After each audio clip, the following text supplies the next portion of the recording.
Holocaust, you're going to have enough explanation inside the museum.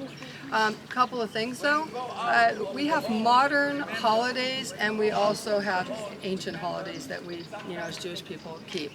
But once the nation was born, and first of all, I can't explain why the Holocaust happened. I mean, who can explain how some madman killed 6 million people just because they were Jewish? Right. You can't even explain that. Yeah. How can you explain that 1.5, that's the Children's Memorial up there, how can you explain that 1.5 million of those 6 million were children? Yeah. The little light snuffed out. So I'm not going to explain it. You're going to have enough in the museum. But what I can say is sometimes God gives us beauty for ashes, and out of the ashes of the Holocaust, a nation was born. Immediately after the nation was born, May 14th, 1948, David Ben-Gurion made actually the Yad Vashem law after the Declaration of Independence. Yad Vashem is taken from Isaiah, an everlasting covenant. Even to them I'll give an everlasting name. So Yad Vashem law had several different parts to it. One is that we would have a National Holocaust Day. 2, we would build a Holocaust museum and remember the 6 million that fell.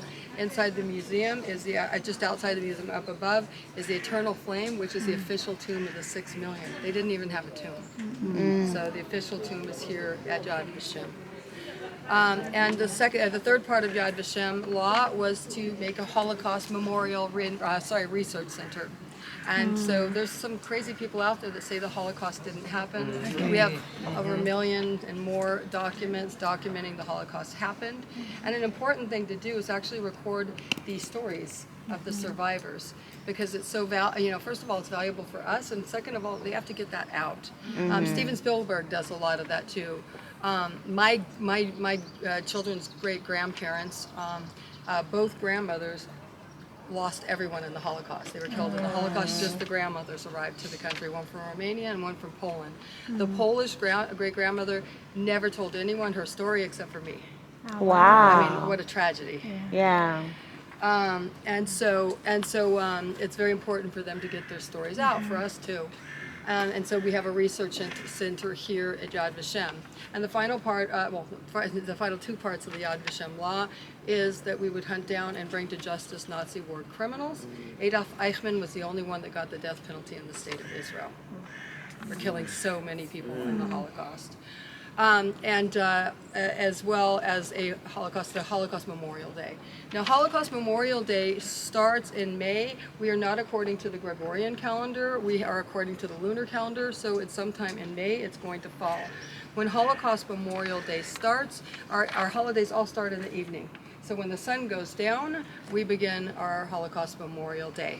And there is nothing entertaining on the television. The only thing we have is documentaries on the Holocaust, stories, Holocaust, like people talking about the Holocaust, and movies on the Holocaust, and news. That's it. On the radio, only sad songs. That's it. That's beautiful. And sundown, we all meet in our community centers, and we remember those 6 million that fell in the Holocaust. The next morning, all of our kids go to school in white T-shirts in memorial of and remembrance of the 6 million. And then then there is an official Holocaust ceremony here with the government officials at the Eternal Flame. And then at 10 o'clock, around 10 o'clock in the morning, a siren wails throughout the entire country as a nation stands still. Wherever you are, it doesn't matter. In the freeway, it doesn't matter. You get out and you stand still and remember, as a siren wails through the country, the 6 million that fell in the Holocaust. Wow. It really is beautiful. Sun goes down. That's the end of Holocaust Day. A week later, it's Memorial Day. Same thing. We all meet again in our community centers as the sun goes down. Only sad songs on the radio. Only documentaries about the wars and victims of terror on the television. That's it, and the news. That's it. A very solemn day.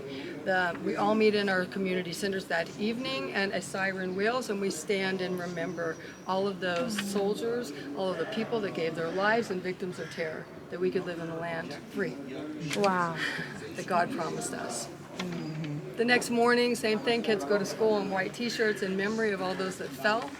And every brigade in the Army sends a soldier from that brigade to represent them with the family that lost someone at their grave. Oh, wow.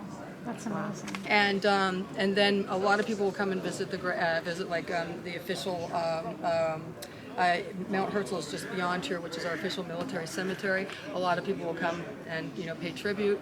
And then in the evening, there is an official government ceremony up on Mount Herzl, just right here, the official military cemetery where most of our prime ministers are buried.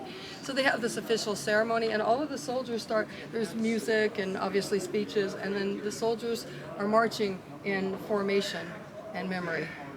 And then something amazing happens. The sun goes down, fireworks start going off, and the soldiers start marching in a happier formation because our Independence Day is ushered in.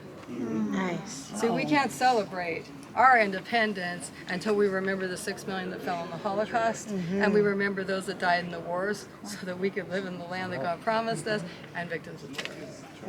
And then we start to celebrate our independence, and that takes place just on the mountain just behind here, Mount Herzl. So it really is an amazing time to be in the country. The same thing in Memorial Day, 10 o'clock boom, there's a siren throughout the country, and the nation again stands still. Freeways everywhere, all over the country. You get out of your car, you're in a mall, everything stops in the country, and we all stand still and remember. Wow. It's amazing. So those are our modern holidays. Now, so this right here where we're standing is called the Avenue of the Righteous Gentiles. Righteous Gentiles are those that risked their lives, some died, protecting and saving Jewish lives in the Holocaust. One of the most famous ones is the DoubleTree, not the first one, the back DoubleTree. That tree was planted in memory of Oskar Schindler and his wife. Remember the movie Schindler's List? Incredible man. All of these trees on the Avenue of the Righteous Gentiles are dedicated to someone that did that. They're carob trees. They each have the name of their family and the person and where they were from. Some of them were planted by family members, and others were just planted by Yad Vashem. One of the most famous trees on the Avenue of the Righteous Gentiles is Corrie ten Boom's tree from the hiding place. And so Corrie ten Boom's tree is one of the last trees on the Avenue of the Righteous Gentiles. It is the smallest tree on the avenue because the day she died, lightning hit her tree and killed it, and we had to replant it. Wow. So that's one of the most famous trees on the avenue. Another thing that you might want to see, if you're already seeing this Avenue of the Righteous Gentiles, you'll walk back by this way because you end the Holocaust Museum and then you'll start back this way. Up above where the pillar is, if you have time, you might want to see the Children's Memorial. It was donated by the Spiegel family from Beverly Hills. Their son Uziel died in the Holocaust. It's an amazing memorial. You basically, it just takes a couple of minutes, but you walk through it in the dark. And there's, I think it's 8 lights and literally all of these mirrors that make up 1.5 million lights. Wow. That 1.5 million children, that their lights were snuffed out. As you walk through, it will say the name of the child in English, his age, where he was from, in German, and in Hebrew. So it's really quite moving. Just outside the Children's Memorial is a statue of a man clutching children, and that's the famous story and statue of Korczak, who was a Polish teacher, and when the Nazis came to steal his children and take them into the camps, he could not let them go alone, and he actually went with the children and died in the Holocaust. And so that's the famous Korczak and his children statue. So I'm going to let you guys go into the museum. You cannot, make sure your phones are off or just on buzzer or whatever. They don't want you chewing gum in there, so if you can also not have gum. Okay, now hold on 1 second, guys.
If your airdrop's on, yeah, it's on. I sent it to mine is on.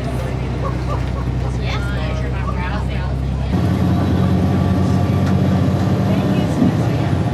you're welcome.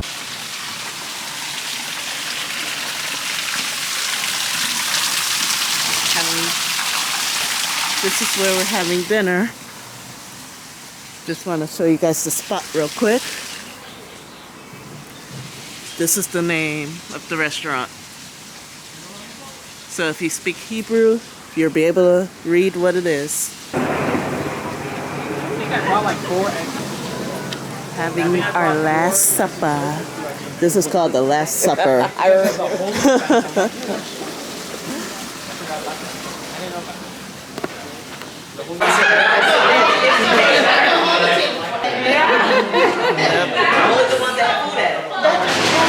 Drinks in there, it's good, but I feel like they gave me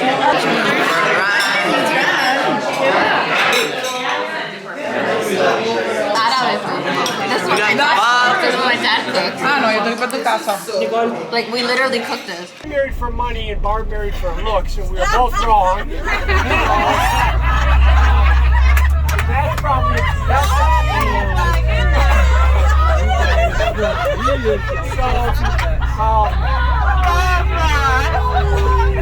right? I honestly think the greatest thing God gave us is a sense of humor. Because if you had to live with me for 43 years, I mean, you gotta have a sense of humor. Barb, it's 43 years apiece, you know?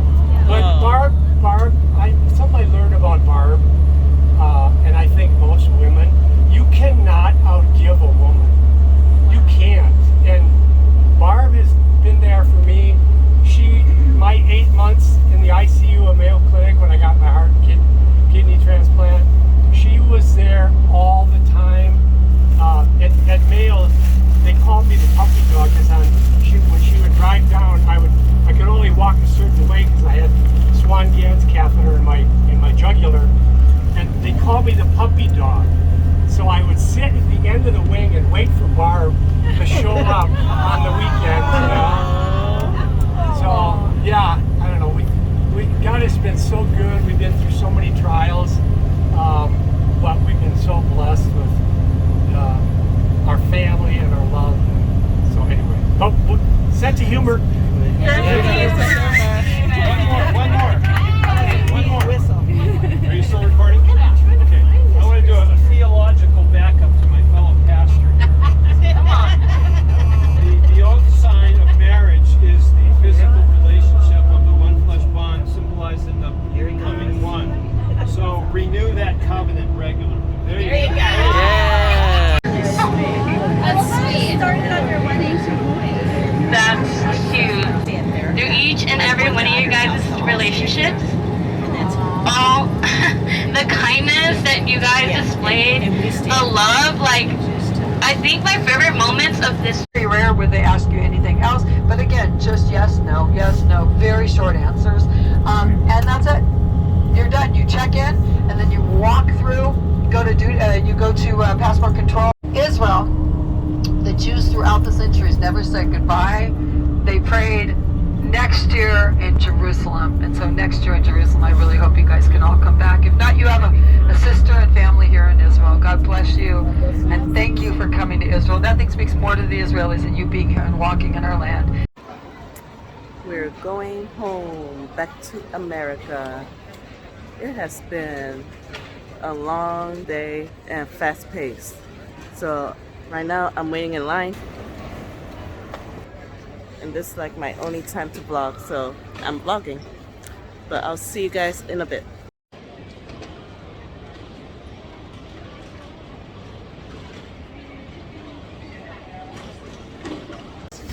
Ooh, so crazy. Too much. This airport is too much.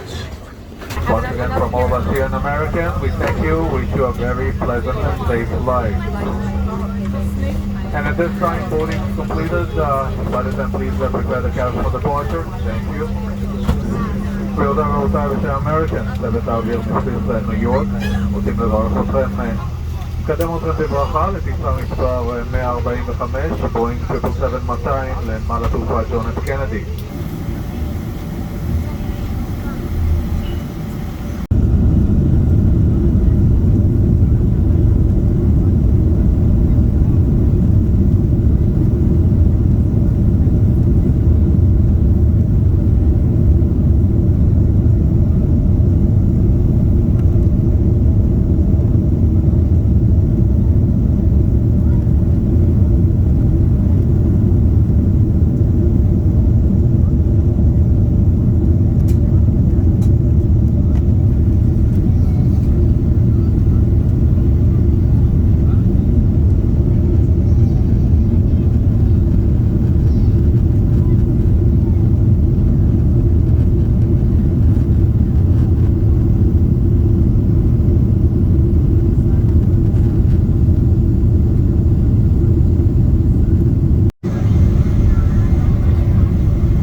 Oh my goodness. I'm with these guys again. We're lost though.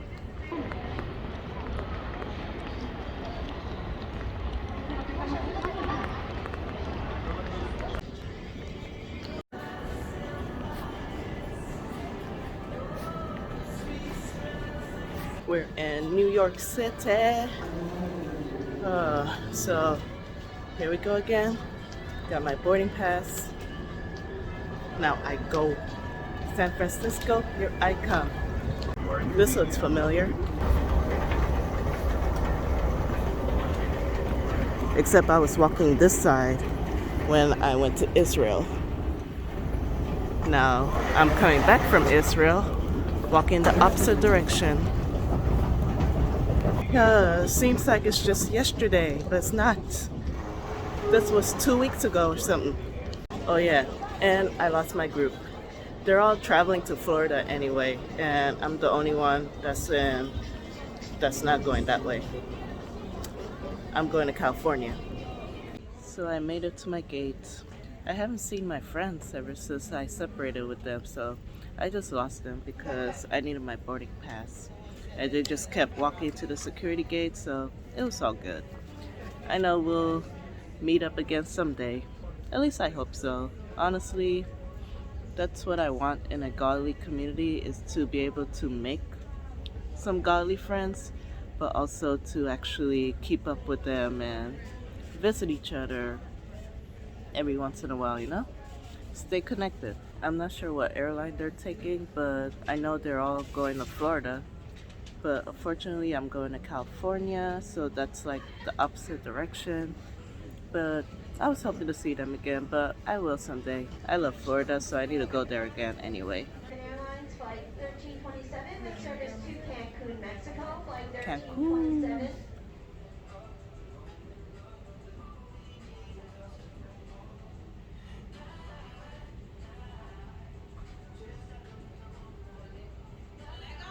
It's like, where did everybody go? They all went to Cabos, to be honest. They just boarded to Los Cabos. Unfortunately, I am not going there. Like I said, I'm going to California. Close enough.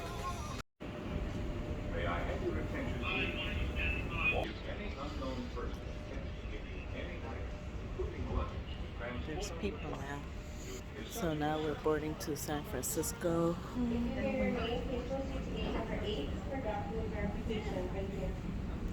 British Airways. I wish I could go there. They already called my gate already.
and it's raining. Ooh, a baby just fell. All right, let me go ahead and end it here. Thank you guys for watching. I hope you guys enjoyed my vlog. I try to vlog as much as possible, but today was such a crazy day.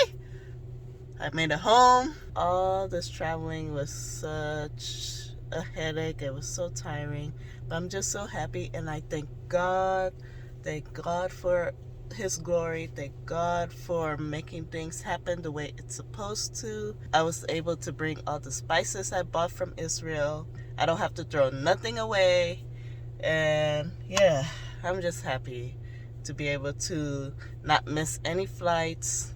I love traveling, to be honest, but man, it could get tiring, especially after this experience. It's like, oh my gosh.